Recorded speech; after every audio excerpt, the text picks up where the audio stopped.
Your time starts now. அனைவருக்கும் வணக்கம். என் பேர் அபராஜிதா ரமேஷ். ஓமந்தூரார் மருத்துவக் கல்லூரியில் இன்டர்னாக இருக்கிறேன். இன்னைக்கு நான் தெரனாஸ்டிக்ஸை பற்றி பேச போகிறேன்.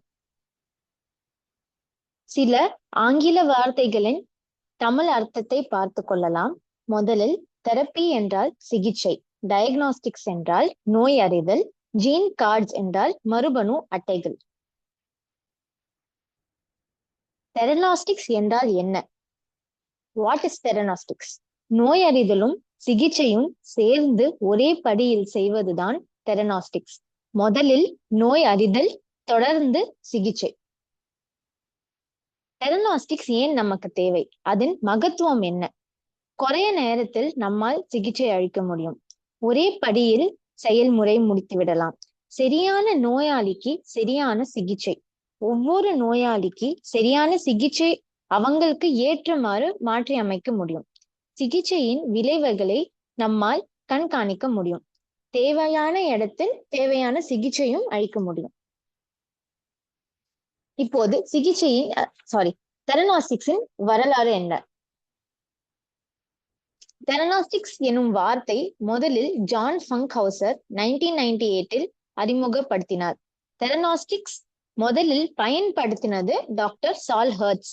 அவர் அயோடின் 131 கொண்டு தைராய்டு புற்றுநோயை குணப்படுத்தினார். FDA-யின் அனுமதி பெற்ற முதல் ரேடியோ மருத்துவம் அயோடின் 131. அது 1951 ஆண்டில் உண்டானது. உலகம் தெரனாஸ்டிக்ஸ் நாள் மார்ச் 31.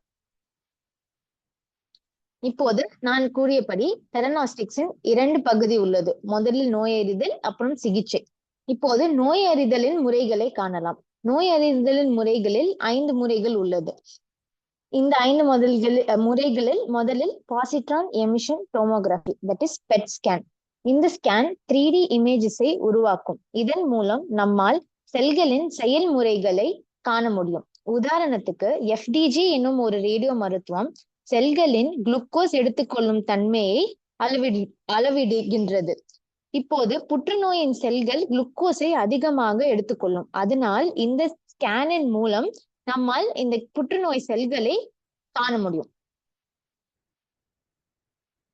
அடுத்தது SPECT, single positron emission computer tomography.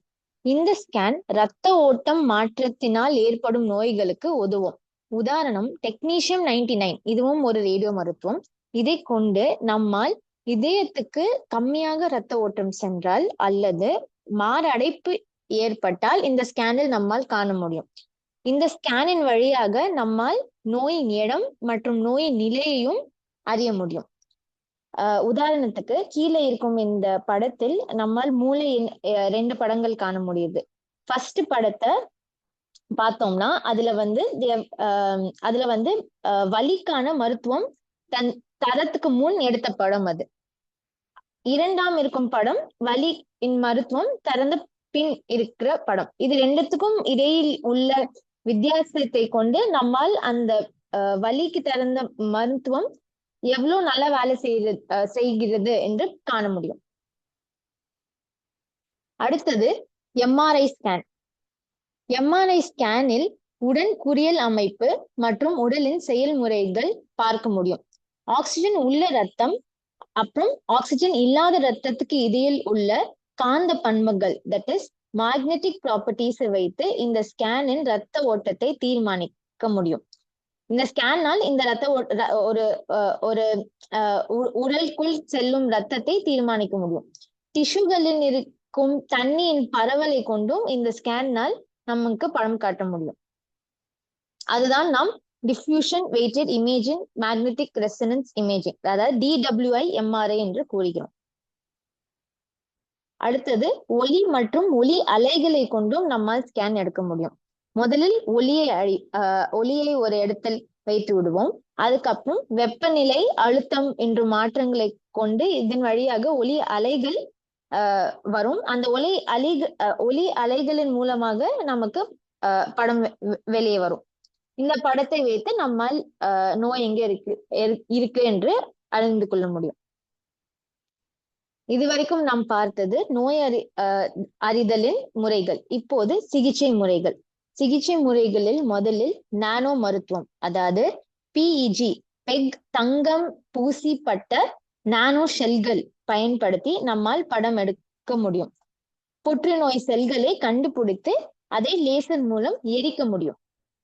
அடுத்தது ஜீன் தெரப்பி, அதாவது மரபணு சிகிச்சை.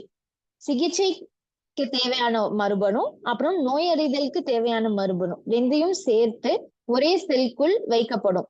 இந்த செல் அதன் எண்ணிக்கையில் பெருகும் போது இந்த மரபணுவையும் சேர்த்து பெருக வைக்கும். சோ அந்த மரபணு பெருகப்போ நம்மளால் ஸ்கேனில் இமேஜ் படம் பிடிக்க முடியும். நோய்களின் செல்கள் எங்க உள்ளது, புற்றுநோயின் செல்கள் எங்க உள்ளது என்று காண முடியும். அடுத்தது நோய் எதிர்ப்பு சிகிச்சை. நோயாளியின் நோய் எதிர்ப்பு செல்கள், அதான் கார் டி செல்கள், அதை கொண்டும் நம்மால் சிகிச்சை அளிக்க முடியும். நோய் எங்க இருக்கு என்று கண்டுபிடிக்க முடியும். அடுத்தது குறிப்பிட்ட இடத்துக்கு குறிப்பிட்ட மருந்து அளிப்பது, that is targeted drug delivery.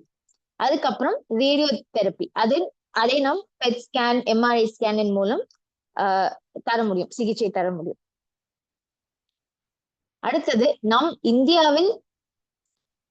இந்தியாவில் தெரனாஸ்டிக்ஸ் எவ்வாறு உள்ளது என்று பார்க்கலாம்.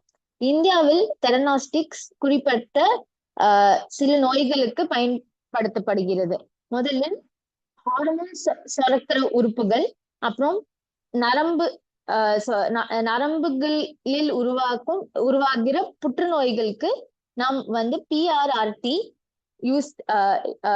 பிஆர்ஆர்டி கொண்டு நாம் தெரனாஸ்டிக்ஸ் அளிக்கிறோம். எவ்வாறு என்றால், ஃபர்ஸ்ட் கேலியம் 98 அப்படின்ற ஒரு ரேடியோ மருந்துவம் கொடுத்து நம்மால் முதலில் காண இயலும், புற்றுநோய் எங்க இருக்கிறது என்று காண இயலும். லூட்டியம் 177 என்ற இன்னொரு ரேடியோ மருத்துவம் கொண்டு அந்த இடத்தை நம்மால் ரேடியேஷன் கொடுத்து எரிக்க இயலும். இப்போது இது ரெண்டையும் சேர்த்து ஒரே செல்குள் நாம் வைத்தால் அந்த செல் எண்ணிக்கையில் பெருகிறப்போ இதையும் சேர்த்து பெருக வைத்து அந்த பர்டிகுலர் புற்றுநோய் செல்லை காட்டியும் தரும். அதே சமயத்தில் ஒரே ஸ்கேனை வைத்து நம்மால் அந்த செல்லை எரிக்கவும் முடியும். இதுதான் நாம் இந்தியாவில் இப்போது நடக்கப்படுகிறது. இதே மாதிரி ப்ராஸ்டேட் கேன்சருக்கும் ப்ராஸ்டேட் ஒரு புற்றுநோய்க்கும் செய்யப்படுகிறது. தமிழ்நாடுவில் தெரனாஸ்டிக்ஸ் அப்போலோ ஹாஸ்பிட்டல்ஸ், எய்ம்ஸ் மதுரையில் வளர்ந்து கொண்டிருக்கிறது. அடுத்தது இப்போ தெரனாஸ்டிக்ஸில் என்ன ஆராய்ச்சி போயிட்டு இருக்குது? மரபணு அட்டைகள் ஒரு பெரிய ஆராய்ச்சியாக இருக்கு. மரபணு அட்டையின் மூலமாக நம்மால் ஒரு நோயாளிக்கு என்னென்ன மரபணு இருக்கிறது, அந்த மரபணுவில் என்னென்ன மாற்றம் இருக்கிறது, நாம் தரும் சிகிச்சை அந்த நோயாளிக்கு வேலை செய்யுமா இல்லையா, அந்த நோய் என்ன நிலையில் அந்த நோயாளிக்குள் இருக்கிறது என்று நம்மால் அறிய இயலும். இப்போது நாம் தொடர்பு கொள்ளும் சிக்கல்கள் தெரனாஸ்டிக்ஸில் என்ன என்றால், செலவு அதிகமாக இருக்கிறது, நம் கிட்ட சரியான பயிற்சி இல்லை, ரேடியோ மருந்து விநியோகம் சற்று கம்மியாக உள்ளது. கடைசியில் சுருக்கமாக சொல்லணும் என்றால், தெரனாஸ்டிக்ஸை 3 படியில் சொல்லிவிடலாம். முதல் படி, ஸ்கேனில் நோய் இலக்கு தெரியும். 2ஆம் படி, நோய் இலக்கு இருந்தால் சிகிச்சை வழங்கப்படும். 3ஆம் படி, அதே ஸ்கேனின் மூலம் நம்மால் சிகிச்சையின் விளைவுகளையும் தெரியும், சிகிச்சையும் அளிக்க முடியும். கண்டறிதல், சிகிச்சை, கண்காணிப்பு. என்னோட ரெஃபரன்சஸ். நன்றி.